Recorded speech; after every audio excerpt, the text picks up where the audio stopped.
السلام عليكم ورحمة الله وبركاته. ازيكم يا شباب؟ عاملين ايه؟ من جديد ان شاء الله. النهارده طالع لك ان شاء الله نشرح لتاني اعدادي جرامر يونت 7. جاي يا باشا الخص لك الجرامر في نص ساعة ولا اي حاجة واشرح لك الشرح الطبيعي ان شاء الله يا باشا. ابدأ بقوة وهشرح لك كل حاجة. لو عايز احنا ان شاء الله نشرح جرامر بس كلمات، عشان زي ما انت شايف احنا بنشرح سبورة، ما فيش اسمها مثلا سبورة سمارت نشرح عليها، بس احنا نشرح الجرامر. ولو عاوزت اي حاجة اكتب لي في الكومنتس وهرد عليك. ان شاء الله نشرح جرامر يونت 7 لتاني اعدادي. طالع لك لتاني اعدادي. بص، صلى على النبي. الجرامر ليه طريقه شرح، في طريقه الشرح العادي وازاي احل جرامر. فاحنا هنشرح وهقول لك ازاي تحل. بسم الله. جرامر يونت 7 منقسم عندي حاجتين. هو عندي حاجه واحده، هي حاجه واحده بس منقسمه الى حاجتين. عندك شود وشودنت وزي بيجي وراها الانفينيتيف، وعندك حاجه اسمها صيغه الامر اللي هي امبريتيف. بريتيف صيغه الامر. انا هاخد لك شود وشودنت وناخد اسمه ده المواضع بتاعتها، وبعد كده هشرح لك صيغه الامر، عشان عايز يعني اشرح لك حاجه في صيغه الامر تفهمك ازاي دي اسمها صيغه الامر. ماشي. فيلا بينا. بسم الله الرحمن الرحيم. هنتكلم عن شود وشودنت وبيجي وراها ايه؟ الانفينيتيف. اول حاجه عايز اعرف ان شود ديت معناها يجب ان. يجب ان. وشودنت ديت نفي، يجب الا. يبقى دي اثبات ودي نفي، دي اثبات ودي نفي. طيب، احنا عارفين لما اجي اقول لك بتستخدم امتى في شوت، قال لك دي نصيحه، صح يا مستر؟ صح. ادي اول حاجه نصيحه. كتاب المدرسه كاتب لك استخدامين تاني، اللي هو الاقتراح والراي. ازاي يعني نصيحه واقتراح وراي؟ ازاي؟ الامثله هي الاكزامبلز هي اللي هتفهمنا. يبقى اول حاجه، اول ما اقول لك شوت دي بتاع النصيحه. ازاي؟ يو شود ستادي هارد، يجب عليك ان انت تذاكر. يو شود ديت حاجه بيني وبينك، مثلا بين اب وابنه، اب وابنته، ام وبنتها وكده. وش يور هاند، انت يجب عليك ان تغسل ايديك اظن قبل الاكل. يبقى دي ايه؟ نصيحه. هي ايه؟ ادفايس. خلي بالك، ادفايس دي نصيحه، ادفايز ينصح، دي النون. ادفايس دي ينصح، فيرب دي فيرب. ماشي، عشان احنا هنحتاجها دلوقتي.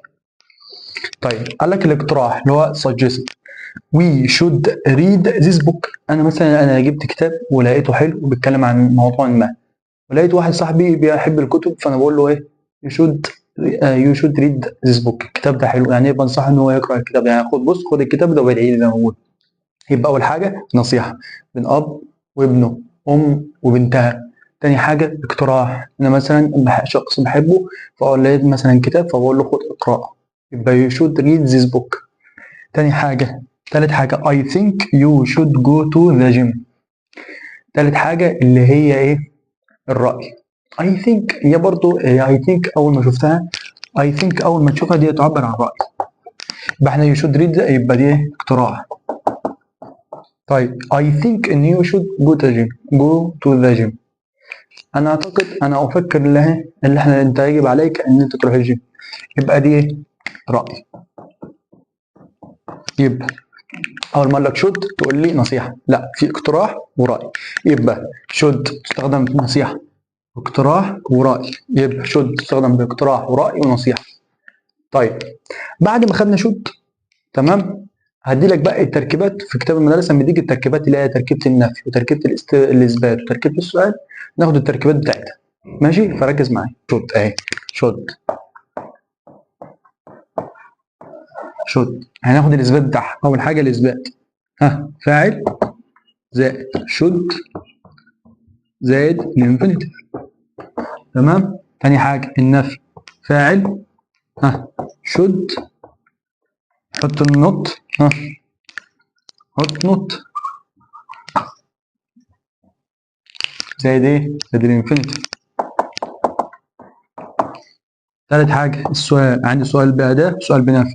لو عرفتش ادوات الاستفهام خش عند القناه موجوده، كورس تأسيسي كامل. الأداة زائد شود. أنا عايز أحط الفعل المساعد. إحنا قلنا عندنا قاعدة شهيرة، فعل ناقصة هي ناقصة بس بتبني نفسها بنفسها. شو didn't زائد الفاعل زائد الانفينيتيف عشان مارك. تالت حاجة should زائد shouldn't زائد الفاعل زائد الانفينيتيف.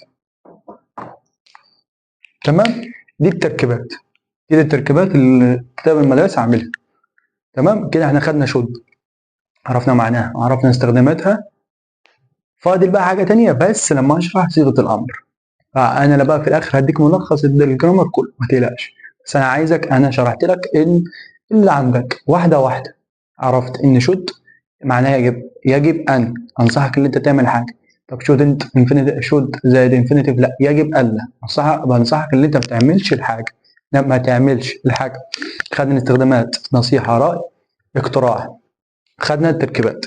خش بقى على الجزء الثاني من صيغة الأمر الامبريتيف. بس عايز أشرح لك قبل حاجة، خليك معايا. لما أشرح لك صيغة الأمر اللي هي تاني حاجة اللي هي imperative، هي صيغة الأمر. يعني إيه أمر؟ أمر يعني إيه الأمر؟ أنا بنصحك تعمل حاجة، أنا بنصحك إن أنت تعمل حاجة. إزاي يعني؟ لا مش أنا بنصحك تعمل حاجة، أنا أمرك إن أنت تعمل حاجة. مش بنصحك، أنا مأمورك إن أنت تعمل حاجة. إزاي مثلا؟ open the door، open the door، افتح الباب. open the door، open ده موقعه في الجملة. open افتح. اسم ولا ظرف ولا صفة؟ فعل verb. وده بقية الجملة. تمام. طيب هسألك سؤال يعني ما تلاقوش اللي هو ايه غريب شوية. الجملة اللي اسمها الجملة الإنجليزية بتتكون من ايه؟ فاعل زائد فعل زائد مفعول. طيب دي صيغة أمرية. طيب أنا عايزك تطبق. فاعل، فين الفاعل؟ ما لقيتش فاعل، لقيته. يعني أنت عايز تقول لي إن صيغة الأمر جملة بدون فاعل. يبقى لما أجي أسألك، أي حد يسألك يعني إيه صيغة أمرية يا ابني؟ يعني جملة إنجليزية بدون فاعل. بدون فاعل. طب يا مستر عايز توصل ليه؟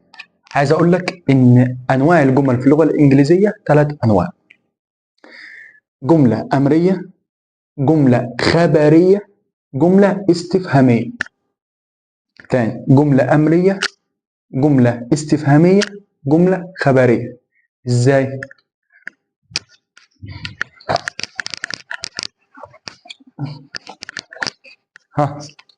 أول حاجة جملة خبرية، تاني حاجة جملة أمرية، تالت حاجة جملة استفهامية. جملة خبرية بص هكتبها لك: جملة فيها فاعل، دي جملة بدون فاعل. طب دي جملة فيها أداة استفهام. إزاي؟ example I play tennis. Open the door. What do you مثلا want؟ بص جملة خبرية، قلت لك بين قوسين جملة فيها فاعل. ادي الفاعل I play tennis. جملة أمرية open فاعل زائد بقية الجملة. يبقى الجملة الخبرية أخبرتك إن الفاعل اللي هو أنا هو اللي قام بالفعل، اللي هو اللي لعب. طيب هنا open the door، فين الفاعل؟ مين اللي قام؟ مين اللي قام بالدور؟ مفيش حد. الجملة الخبرية هي تقول لك إن الفاعل هو الذي قام بالفعل، يبقى هو أنا الفاعل الذي قمت بالفعل اللي هو اللعب، اللي أنا لعبت تنس. شايف الجمال؟ يبقى إيه الفرق بين جملة خبرية وجملة أمرية؟ الجملة الخبرية هي جملة فيها فاعل، فيها السبجكت، فيها تكوينة الجملة العادية هي السبجكت والفيرب والأوبجكت. الجملة الأمرية بدون subject. without subject يعني without subject يعني ما فيهاش فاعل. يبقى اسالك جمله امريه ما فيهاش فاعل ما فيهاش subject. جمله استفهاميه بدايتها ايه؟ اداه استفهام what where which how old how long. اي اداه استفهام ربنا who whose اي حاجه. تمام. يبقى لما اقول لك صيغه الامر، لما اجي بقى يا باشا اشرح لك صيغه الامر تقول لي يا مستر الجمله بدون فعل. يعني انت لما تخش على الجمله في الرايت انت داخل ان مفيش فاعل في الجمله. تمام. تمام. يلا يا باشا نشرح لك صيغه الامر واللي موجوده في عندي. صيغه الامر حاجتين: ان انا امرك ان انت تعمل حاجه، وامرك ان انت ما تعملش حاجه. زي شوت اللي انا انصحتك ان انت تعمل حاجه وانصحتك ان انت ما تعملش حاجه. كذلك الامبريتيف حاجتين: اللي انا امرك بحاجه واللي انا امرك ان انت ما تعملش حاجه. يعني اثبات ونفي. اثبات احط الفعل في المصدر زائد باقي الجمله. ها، الفعل في المصدر وباقي الجمله. طب فين الفاعل؟ خلاص بقى يا مستر، خلاص ما انت مديني صيغه الامر ان الجمله بدون فاعل. فاعل وباقي الفاعل والفعل وباقي الجمله. طب الفاعل محذوف. انت قلت لي ان صيغه الامر جمله بدون فاعل. وصلت؟ شفت بقى انا شرحت لك الحاجات اللي انا فهمتها لك دي عشان ترتب على الشرح ده. وصلت؟ وصلت. طيب النفي احط don't زائد infinitive. يبقى صيغه الامر imperative امرك ان انت تعمل حاجه، امرك ان انت ما بتعملش حاجه، امرك ان انت تعمل حاجه، الفعل في المصدر زائد باقي الجمله.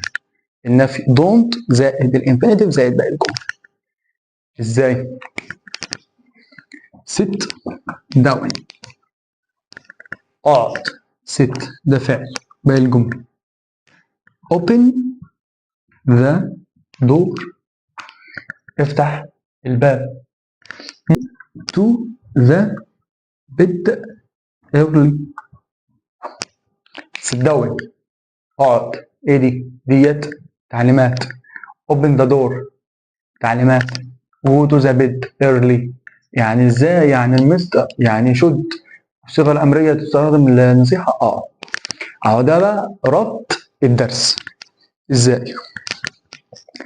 سؤال الرايت، ركز معايا ركز معايا.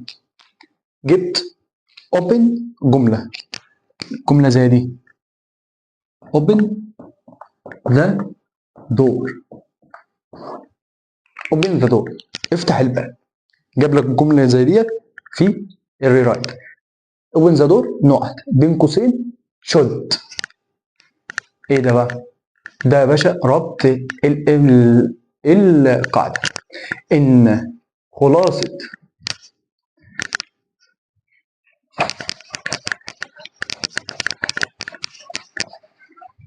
ازاي يعني بص خلاصه الكلام هقسم لك البورد نصين. انا شرحت should وshouldn't في الجزء الاول. الصيغه الامريه الامبريتيف في صيغه ثانيه. الزق should وshouldn't. ها، الفعل في المصدر زائد باقي الجمله. shouldn't don't زائد باقي الجمله. يعني عايز توصل لي ان should زائد الانفينيتيف بتساوي الفعل في المصدر زي الانفينيتيف. يعني النصيحه بتساوي ان انا امرك بحاجه، يعني هي نفس الحاجه. open the door open the door you should open the door. انا نصحتك ان انت تفتح الباب، انا امرتك ان انت تفتح الباب. نفس المعنى اللي انا وصلت ان هو فتح الباب. يبقى should زائد انفينيتيف بتساوي الفعل في المصدر زي يعني الاثبات ان انا امرتك ان انت تعمل حاجه، ان انا نصحتك ان انت تعمل الحاجه. ايه الحاجه؟ طيب shouldn't وزائد الانفينيتيف تساوي don't زائد الانفينيتيف اللي هو نفي. خلصت الكلام. should زائد انفينيتيف بتساوي الفعل في المصدر زائد باقي الجمله. shouldn't زائد الانفينيتيف بتساوي don't زائد الانفينيتيف باقي الجمله. ده خلاصه الامتحان، خلاصه الدرس. طيب يا مستر، كده انا خلصت شرح. طيب انا كده خلصت شرح كاستاذ. انا وظيفتي كمعلم اللي انا لما اخلي الطالب يجي يحل ما يتفاجئش بالحاجات اللي انا هقولها بالاسئله. ازاي انا مستر؟ ده اللي هنعرفه في السبوره اللي جايه. شرح. طيب ركز بقى معايا. انا هقسم لك بورد 2، ادي واحده وادي 2. انا في كل الدروس اللي انا بشرحها ابقى اقسم لك البورد 2 عشان لما تيجي تذاكر تفتكر ان الحاجات دي كانت في الجزء ده مع الجزء الحلو. ده جزء وحش. ازاي يعني؟ ده الجزء اللي انا بنصحك ان انت تعمل حاجه، وده الجزء ان انا انصحك ان انت ما تعملش الحاجه. تمام. انا ده سؤال خاص بسؤال الري رايت. ري رايت. دخلت على السؤال الري رايت، لقيت بيقول لك you should study hard. الجمله الري رايت كاتب لك بين قوسين study. كاتب لك بالجمله اللي study اللي هو عايز يقول لك ان you should تساوي الفعل في المصدر زائد باقي الجمله. طيب يجيب لك عبارات تانية بتساوي كلمة should أو زائد الفعل في المصدر زائد باقي الجملة. أنا جمعتهم لك من الكتب كلهم. دي ميزة المعلم إن هو لازم يدي الحاجات دي للطالب عشان لما يجي يحل ما يتفاجئش اللي هو واخدها. دي ميزة المعلم خاصة في اللغة الإنجليزية. تمام؟ فأنت ركز معايا، انقلهم أو خدهم سكرين شوت في الآخر. فركز معايا. طيب دي عبارات بتساوي should زائد infinitive زائد الفعل في المصدر زائد باقي الجملة. فاحنا قلنا شوت زائد انفينيتيف بتساوي الفعل في المصدر زائد باقي الجمله. يبقى دي انت تعمل حاجه، انت بنصحك ان انت تعمل حاجه وانا بامرك ان انت تعمل حاجه. طيب اقرا معايا. It is a good idea to It is a good idea to study hard. يعني فكره كده ان انت تستدي هارد، اللي انا بنصحك ان انت تذاكر بجد، اللي انا بامرك ان انت تذاكر جد. صح؟ It is important to. ركز معايا. انه من الهام ان. ترجم معايا. انها فكره جيده. It is important to. انه من المهم ان. If I were you I دي بتساوي I ديت بتساوي you should. أنا لو كنت مكانك أنا كنت عملت كذا. My advice is to. نصيحتي تكون كذا. نصيحتي خلي بالك من دي. خلي بالك من دي. دي noun وديت verb. It's better to. نوع من الجيد. You need أنت تحتاج إلى. I advise you أنا أنصحك أن تفعل كذا.